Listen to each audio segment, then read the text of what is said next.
Argao sa Cebu, may kakaibang santo na dinarayo ang mga deboto. Gawa ito sa bungo at kalansay at meron pang hawak na karet ni kamatayan. Ang tawag nila rito, La Santa Muerte o The Saint of Death. Tuwing nalalapit ang undas sa bansang Mexico, meron silang kakaibang pista para sa mga itinuturing nilang santo. Ang imahe na ito, kamukha ng bungo ng tao. Ito ang kanilang La Santa Muerte o sa kanilang paniniwala, Saint of the Holy Dead. Dito sa Pilipinas, alam nyo bang meron palang kaisa-isang rebulto ng La Santa Muerte na gawa sa ivory? Na sa loob ng marami ring taon, pinaka-iniingatan ng mga deboto. Pinaparada sa mga prosesyon tuwing Biyernes Santo. Makikita sa bayan ng Argao sa Cebu. Ang higit 100 taon ng rebultong ito nasa pangangalaga ng pamilya ni Gwen. 2 taon na nila itong hindi ipinaparada simula raw nung nagkapandemya. Pinakatatago-tago sa sisidlang lata at ngayon lang ulit ipakikita sa publiko. Mao ni ang iyahang koan, yang lawas sa La Santa Muerte. Wala kong planong palitan. Sa lolo pa ni nako. Ni siya ang koan, bakos, iyahang sinturon, ang iyahang inner dress, ang kapa. Ang bungo at kamay nito na gawa sa ivory, nakabalot pa ng tissue. Para dili siya mabuak bitaw, ma-deform ang iyahang kamot. Para hindi naman makalas sa kanan nitong kamay, ang hawak nitong karit, itinali ito sa alambre. May hawak namang hourglass sa kaliwang kamay. Kaiba rin daw ang kanilang La Santa Muerte dahil wala itong buhok. May suot na korona na gawa sa tanso. May ukit din ang bandang noo. Nasa 4 feet ang taas. Dahil sa paniniwalang ito ang Angel of Death, naging panata na ng mga taga-Argao na iprosesyon ito tuwing Biyernes Santo. Bata pa ko, inig-prosesyon aning La Muerte, mahadlok yun me. Pag tingin nila, si kamatay.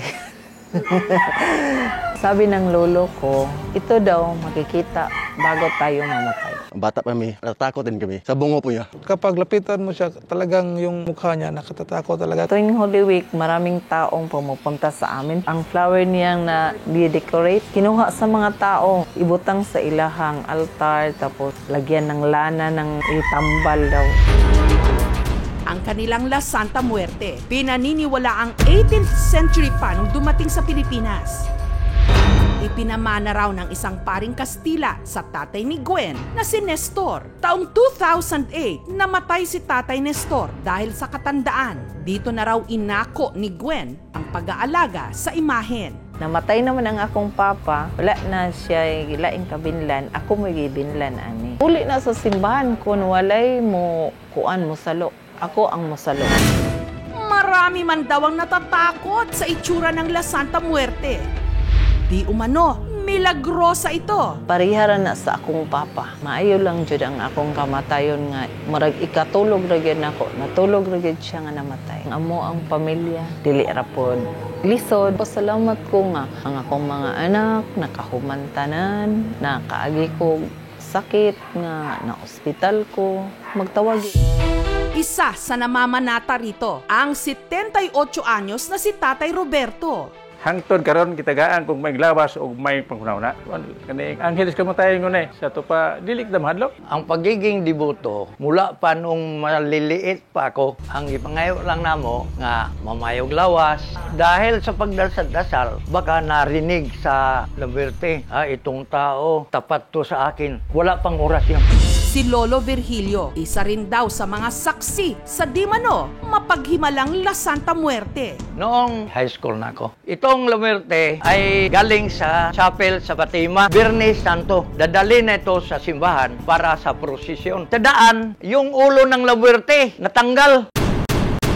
lumagpak sa malaking bato ang himala dyan. Bakit hindi nabiak yung ulo ng La Muerte? Malaking himala yun. Mataas ang karo. At dahil sa kanilang bayan lang daw ito makikita sa buong Pilipinas, inilaban daw niyang unahin ito lagi sa mga parada. Isang panahon, ilagay nila sa pangalawang karo. Ayaw ko nga. Pinapaalis ko ang Inang Santos, siya uli balik sa lugar.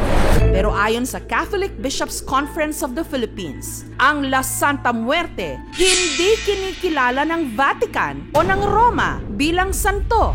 Katunayan, ang mga sumasambang deboto sa Mexico itinuturing nilang kulto. Blasphemous o mapanirang puri rin daw ito sa simbahan. At sinabi ng mga Mexican bishops, ito ay daan sa satanismo. Noong araw, sikreto rin yun. Ngayon, hayagan na. Kaya itong debosyon sa Santa Muerte, isang kulto yun. Kaya nga mag-ingat tayo sa baka pagsamba-samba sa mga kulto-kulto na hindi naman talaga nanggagaling sa tunay na Diyos. Iba daw yang sa Cebu kaysa dun sa ibang La Santa Muerte. May reminder na ito'y kamatayan na kaya kailangan mag-ingat tayo sa ating pang-araw-araw na buhay. Hindi kagaya nung sa ibang bansa na nagiging kulto. So huwag nating pagsamahin. Ang dami ko nang nakita na saints, pero ngayon lang ako nakakita ng skeleton na pinaprosesyon na for how many years na. Marami ng pari ditong nanghingi ng intercession ng ganyan. Yung La Muerte sa Argao, yun ang kaniyang kahulugan, a happy death. Hindi po yan sinasamba. Yun lang ay kanyang visual aid while people understand that we all die. Mutuo gid sila sa La Muerte. Wala ra joy problema o sa mutuo o dili mutuo. Atong hinumduman nga ang La Muerte mao'y simbolo sa kamatayon. Ang tao nga dili mo debosyon o dili magaapatabang sa La Muerte, delikado punggot liog.